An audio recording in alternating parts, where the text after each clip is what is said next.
Hello everybody, so today I will talk about calculus. The topic today is about composition and inverse functions. So now I will show you how to answer.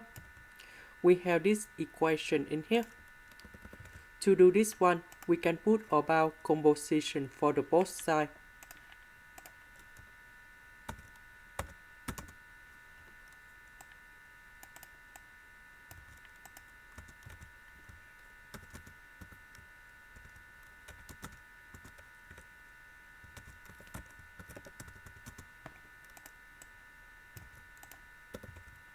For this one, we can write into like this.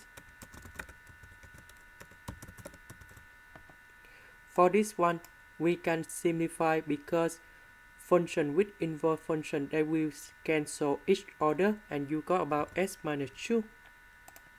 The question they want to find this one with number 10.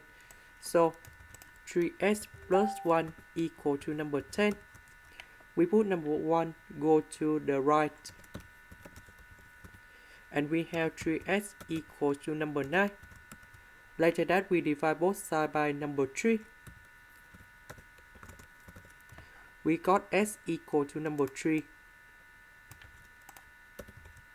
Now we put number 3 in here and number 3 in here. So 3 with number 3 you got about 9. 9 plus 1 you got about 10. 3 minus 2 equal to number 1. And this is the final answer we need to find in here. This is the end. Thank you for watching.